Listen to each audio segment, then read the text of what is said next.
Matayo 11:18 haravuga ngo nimunsange mwese abarushye n'abaremerewe nanjye nzabaruhura. Mbasigiye amahoro yanjye niyo mbahaye. Matayo 14:27. Yeremiya 30:17 nzagusana ibikomere nzagukiza indwara zawe uko niko Uwiteka avuga.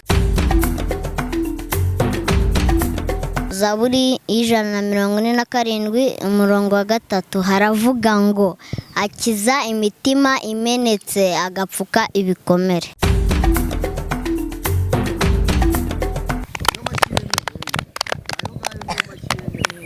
Okay. Dori gikwerere.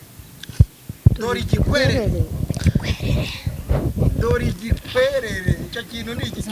Dori gikwerere. Oh my god. Ni igikuta.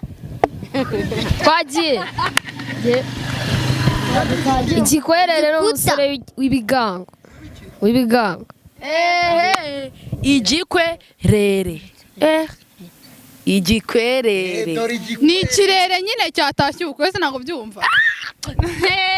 Kakano ni kaze ndareza. Ego. Igikwerere ngende uva ari umukobwa ufite amataye. Mukobwa utangaje uburanga. Teye neza nk'igisabo. Cyane igisabo. Igikwerere ndikumva nyine ari nk'ikintu gitangaje. Dore igikwerere. Dore ikintu gitangaje. Nyama uko muri kubikora niwe. Ni imiterere y'umuntu. Ndikumva nyine ari ikintu gitangaje ko igikwerere nawe igikwererera igikwerere nje igikwerere ndikumva nyine ari nk'umuntu navuga ushinguye se nyine ufite imbaraga confidence nyine bigaragara navuga ko ari iboga sinzi ko navuga aho nyine ari muri serious ufite confidence nyine ushinguye nyine wakamiritse witwara mu bigo buri gentro dore igikwerere dore ikintu cyiza cyangwa umuntu mwiza yaba ikintu cyakaba umuntu ubwo ntabwo twamenye ibyaye igikwerere dore igikwerere kiri mu nteko uzana igisubizo cy'iryo jambo dore igikwerere igikuta cyangwa se bishobora kuba ari ikintu gishaje nyine nk'ikintu gishaje cyangwa se umuntu ushaje byakoreshwa ahantu hombi ku bintu cyangwa se ku muntu kuvuga nyine kuri urabizi nk'iyo bakunze kubona umusaza ngo gikwere nyine aba ari umuntu ukuze ufite abuzukuru n'abuzukuruza ibyo bintu babivugiye ngo dore igikwere ikintu gitangaje cyangwa ni igikwerere cyangwa ni ikintu gitatse nyine kikaba gitatse hano ku buryo umuntu yanyuze akavuga ngo igikwerere ibi ni ibibazo igikwerere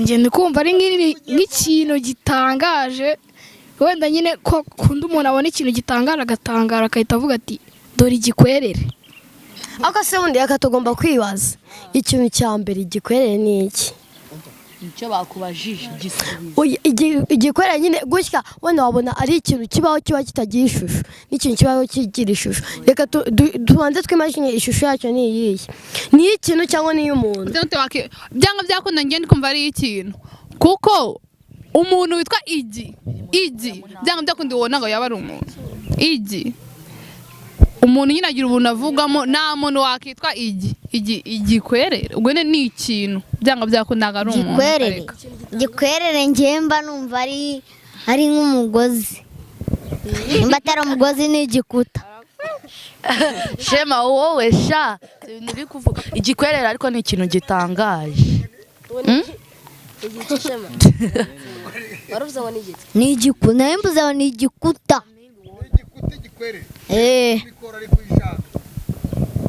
ariko ngereka ngo mbere ko icyo navuze bwa mbere igikwerere ni ikintu gitangaje ni ikintu cyiza gitangaje nyine esuwe bigiye kuzagora igikwerere ni umuntu ushaje nk'umusaza nyine nk'uko kundi bavuga umukambwe ariko noneho umuntu wiyubashye ariko uwo muntu uri kumugira ikintu igikwerere ntabwo uwo muntu uri kumugereranya n'ikintu kandi iyo turi kuvuga igikwerere na basi iyo bavuga isuri bari kuvuga ngo ikwerere basi umukwerere nibwo ko ari umuntu oya ko ari umugozi umukwegeri mureke mbakirane igikwerere njyewe numva ko ari ikintu kiba gishamaje cyakaba ari shayote yashaje aretse amazi ikintu gishamaje igikwerere kibi igikwerere cyangwa wasanga ari ubukwe bwiza babonye bakabona uwo mukwe baramukunze akatavuga ati dore igikwe bakahita bura ngo dore igikwe cyiza dore igikwerere dore igikwe cyiza ubwo byavuga ko dore umusore mwiza bwo cyiza baba bagitubuye icyo kintu bakagira ikintu cyako ari ikintu ni ikintu ariko bakigize umuntu dore igikwerere ni ikintu ariko nyine barakidubuye nko navuga ndi kumva cyangwa se nanone ugasanga ari nk'umuntu usa nkaho akuzemo uri nko muri 40, 50, 60 nyine utari waba umusaza cyane ko none tutafata nk'urubyiruko igikwerere nkuko abana se kandi kukubwira ngo nuko tumaze mbwire habaho abana hakabaho urubyiruko sibyo hakabaho none akatazaho igikwerere akatagurukiraho abakambwe nimba n'abakambwe haga n'abakambwe cyangwa byagoranye papa ibyo byihoreye si igikwerere ni igikuta ndabigumaho kandi saza shema ararenze pe mwamaye mukamera shema amashyi abigumeho muheshema amashyi pe arayakwiye aya hano okay ntago yabikoze ari kuko akanavuze nyine karampaye pe musabiye amashirata arize ngo musabiye kandi kantu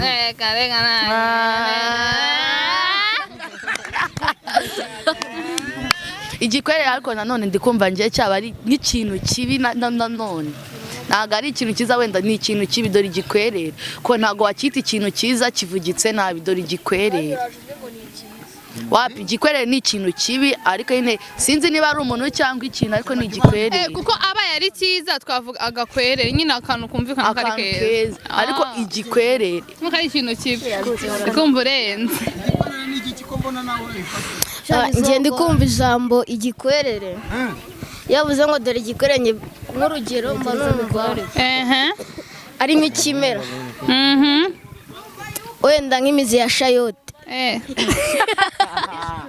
imizi ya shayote yehe mutabara shukuru nakikubwira shukuru bo okay sasa dutemo none nje natahagaze ku cya gisubizo cyanjye gikwereye umuntu w'umusore ufite ituza n'akaboko kanene cyaze ndakwemeye bro urarenze igikwerere ni ikintu kibi kitari cyiza igikwerere ni ikintu kibi muri make nyamara si nk'urugero wabona nk'umusinzi ukavuga ati uriya musinzi ni igikwerere bisi ibibazo kuko iyo umuntu yasinze ntabwo aba ari gukora ibintu byiza yakoze ibintu bibi umusinzi muri make nyine ntabwo ari cyangwa umuntu wica ni igikwerere nyine umuntu wese ukora ibintu bibi ni igikwerere ubwo rero se nanone ndabivanze ngabo yaje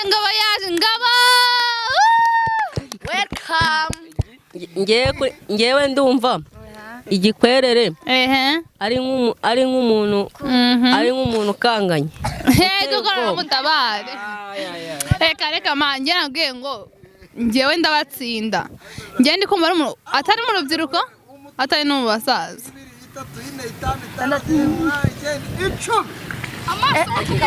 oya bihoreye bategereje ko babona ko ntagikora mutuze aratanda kibakorera ntacyo bitwaye basa tugakoresha ya tekinike ra yo kumedita tekinike yanjye murayikunda turirimbe igikwere turirimbe ihe muzandima A B C D E F G H I love you still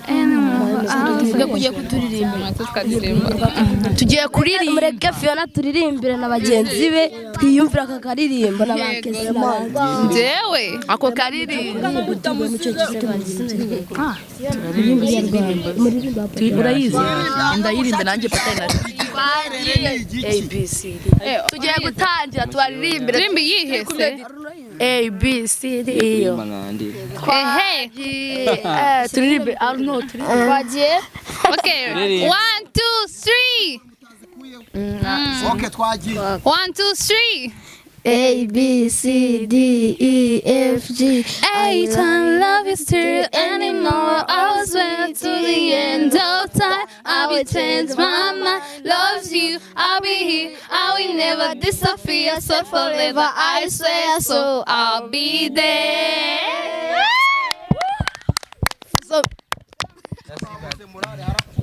tugasubiramo kano karirimbo turagakunda cyane Hano bagiye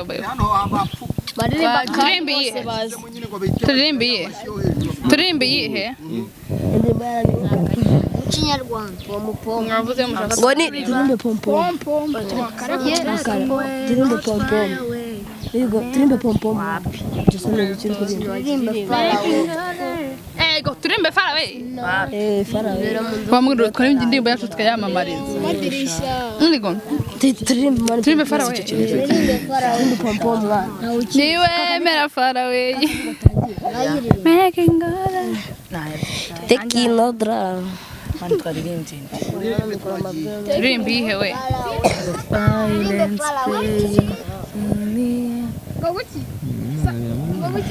Come in your chest, man, nanjye mwambaye Mike, welcome. Come in your chest, photography and batemo indirimbo ariko Bruce muri tuzaze kudusura mfite inota muri physique morambona zeru mu kinyarwanda ingirishiyo nuyimbaze we no kugira zeru abari Imana yabimfashije amashi wadekinodra amashi muri mwongere ariko mu mamashi ninde uvuguruza physique nzuzuza yo ni njyarubu babantu mujyandi bankwera utwaga nyine ariko na petit score murakanywa reka neke kwase mitsinge mitsinge nzuzuza biology imibare mburatanu nindukazi akahe kindazi warimbye apate don't you leave in a One, two, three, go. Don't you want me like I want you, baby? Don't you need me like I need you now? Straight tomorrow, but tonight go crazy.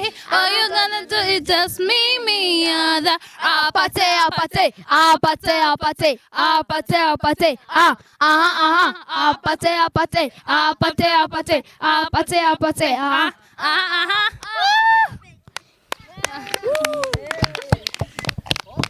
mwibutse igikwerere dore igikwerere mwabimenye nge ndaje mbasubize mu kanya Fiona Kwerere iryo jambo warisobanura ku giki dore igikwerere dore umuntu wamamaye dore umuntu ukuze nanone ko udakuze nyine bikabije kuko ukavuga ni umukambwe nyine uri hagati y'abakambwe dore umukwerere 40 na 50 dore umukwerere kandi ndakigumaho dore umukwerere ni umuntu wakoye umukobwa umukwe ako mayi kaya wakoye umvise mayi kankoreye yakoye auraye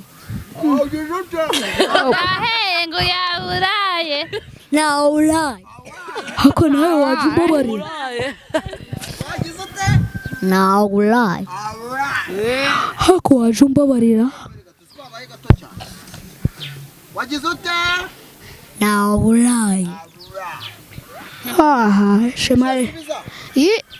arya ngo ni ngwiki. uri igikwerere. Dore umuntu wakoye umukobwa. umuntu wagize ute? Wakoye umugeni. Umugano w'inturusu. Ni umuntu wakoye umugore nyina. niyo witwa igikwerere. Yego. Cyangwa umuntu ukuze uri hagati ya 30 na 50.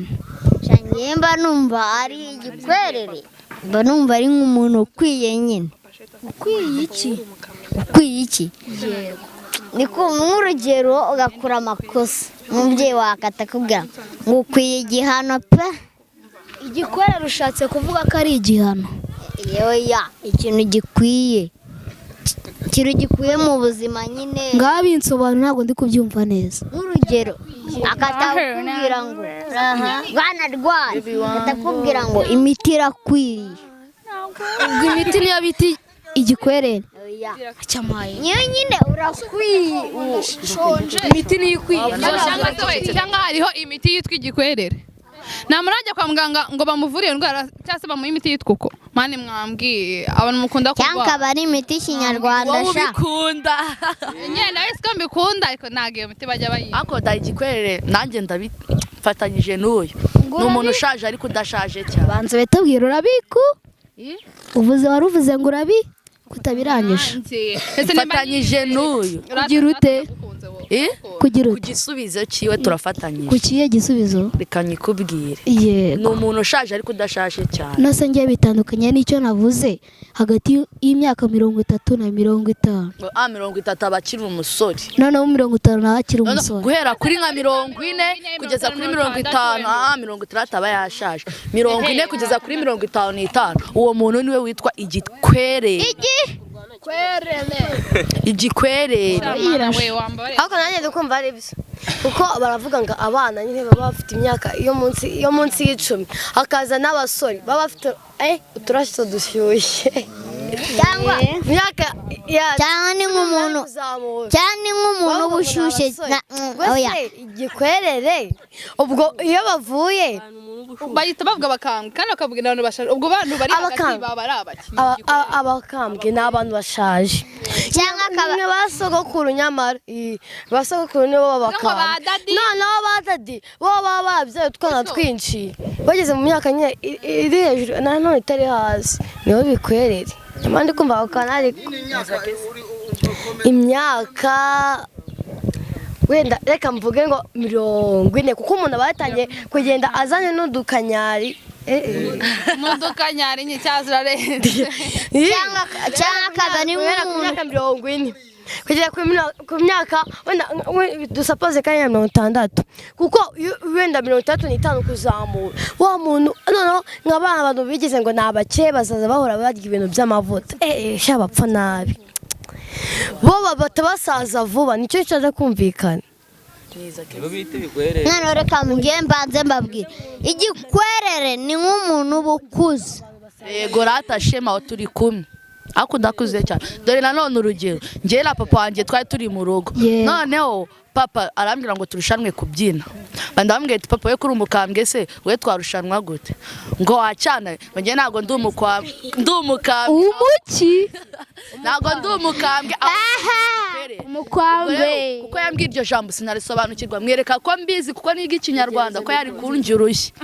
Iyo mubwira ko natabizi ndambwira ati ubwo nibyo. Turakomeza turabyina. Umuntu ushaje ariko udashaje ko papa nge si umusaza si n'umusore ari hagati aho. Apanje ari muri 50 ndakeka wenda ntabwo nzi imyaka ye 40 hagati aho. Uwo niwe mukwerere nje ndi kumva.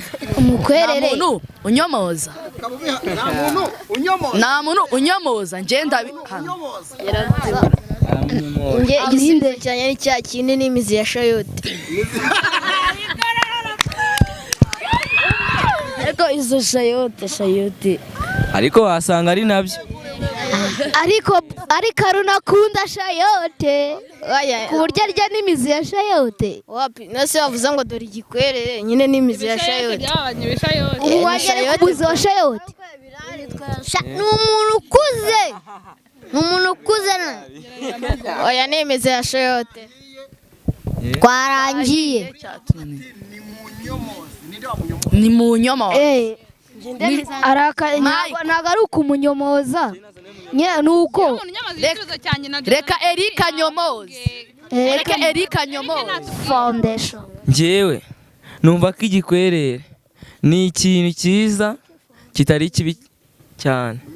ubwo kimeze gute igiki kitaba cyiza kitaba na kibi like what ikintu wenda urugero nk'igiti gifite imizi kwa kundi nanone nkagaruka ku gisubizo cya Runo yavuze ko ari imizi ya shayote, ari ukuntu rero imizi ya shayote ukabona nyine bitewe n'amazi kigenda gikura mu butaka ubona cyarashishe.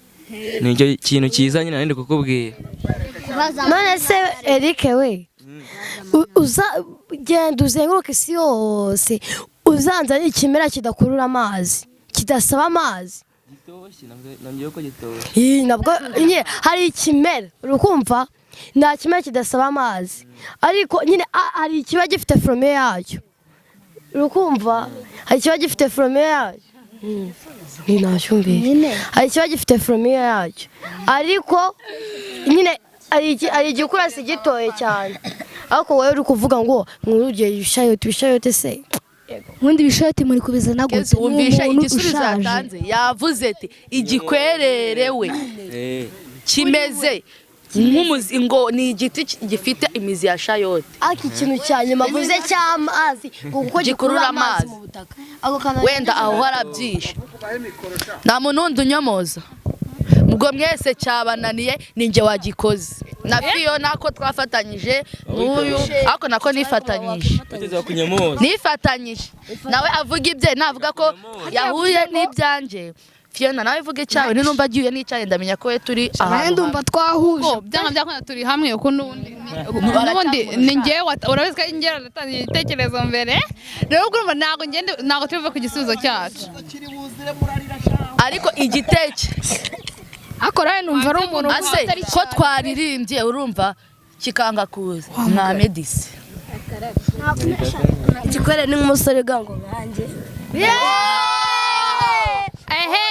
ntago wabinkora oya wambonye nagubonye mbahose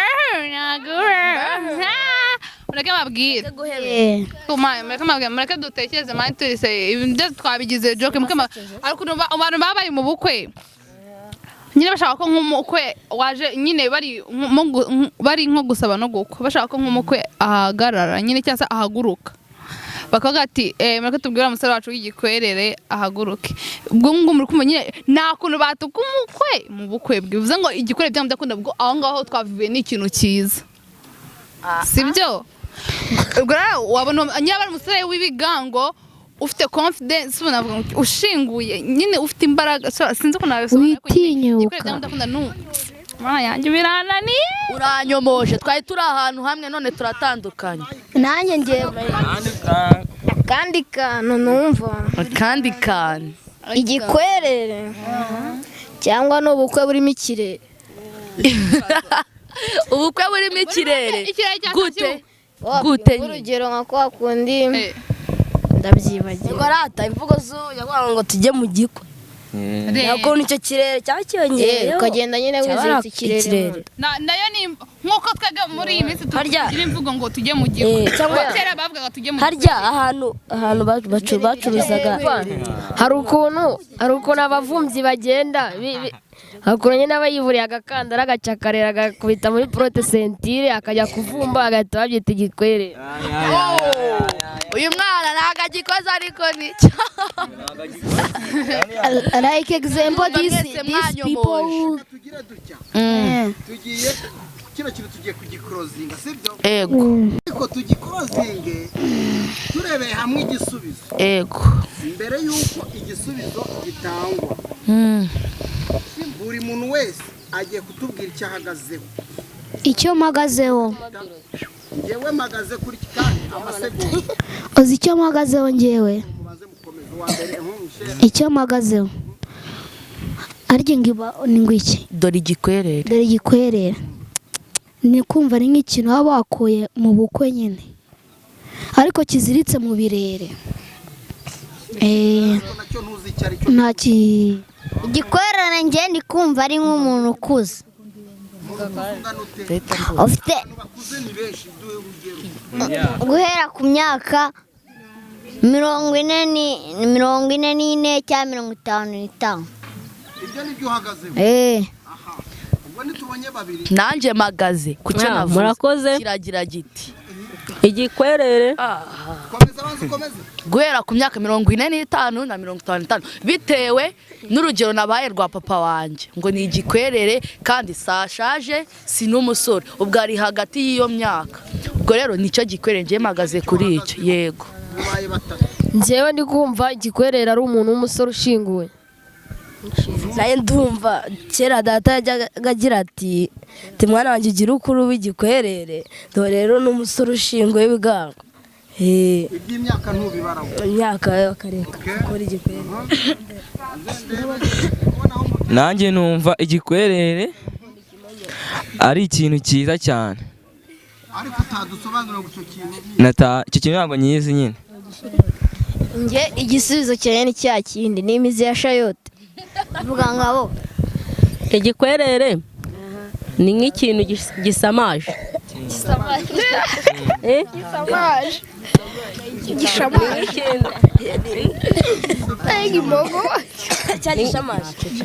ni nk'ikintu nyine abantu bareba bakumva baragikunze kumirwa Icyo nicyo uhagazeho. nayo igisubizo mpagazeho nyine umuntu ukuze nyine uri mu myaka 40 kuzamura kugera muri 55 wenda ndi kumva ariwe gikwerere Ubwo ni icyo gikwerere. Nawe uhagazeho.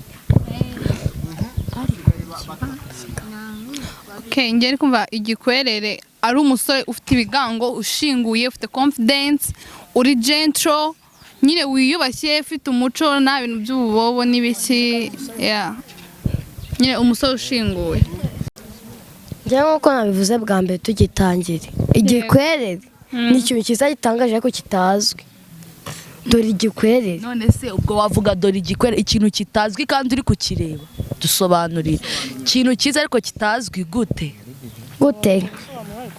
ubwo ni ibintu byose byiza we vuga icyo uhagaze ni ibintu byose njye nababwiye ati ashaka kunganira ariko njyewe nk'uko mbajije ngo gute nk'uko wenda nk'urugero baraje bakubwiye ngo dore igikwerere wenda mu gihe utari wakibona nyine utari wabona icyo kintu bari kukwereka ugifata nyine nk'aho ari icyo kintu cyiza kuko kitazi iyo utari wabona nyine rero mu gihe turindiriye ko batwibwiye igisubizo cyanjye dushaka gakora tube twiririmbira none byose ni iby'isi mwami wanjye yesu uri ngabi mwami wanjye yesu uri ngabi nyigira ungose imbere n'inyuma singikangwa na satani ungose imbere n'inyuma singikangwa na satani mwami wanjye yesu uri ngabi nyigira ungose imbere n'inyuma singikangwa na satani ungose imbere n'inyuma singikangwa na satani gukara umwanzi aneza ibibazo byinshi urupfu no kwigunga ubukene ndetse n'urwango gupfusha no kwiganyira abanzi bahagurutse ku manya arindi ijambo ryawe rikankomeza umutima mwami wanjye yesu uri ngabi nyigira birarangiye Ikibazo cyabazaga kiti dore igikwerere cyangwa se mwibaza muti igikwerere ni iki n'iki mushakisha mwishakisha turi kujyana yego hirya mukubita hirya yego akita igiti igikuta ibidoti n'ibidodoki n'ibidodoki mukavuga muti tazwi igisubizo cy'icyo kibazo yego igikwerere mana yanjye wamfashe n'umugabo byibura ugeze mu myaka 50 mwaho ngaho hagati kuva kuri 45 kugera kuri 50 nagikoze ayo I'm the best ndenda Michelle yavuze ikintu cyiza ni Shema nanjye twenyine ni njye na Shema wakivumbuye ukakumakanya nivumburiye nagiko navumbuye witwa umugabo igikwerere yabishobora ageze mu bagabo b'ibikwerere ni umugabo nyine ugezaho atangiye kunanirwa atari umusaza nk'uko yabivugaga si umusaza kandi si n'umusore ari mu myaka muri 45 kugeza kuri 55 akajya muri 60 yego agejeje muri iyo ngiyo aba yashaje mukambwe ntacyo narinzi niyo bita igikwerere sha duhambere nkanikurikira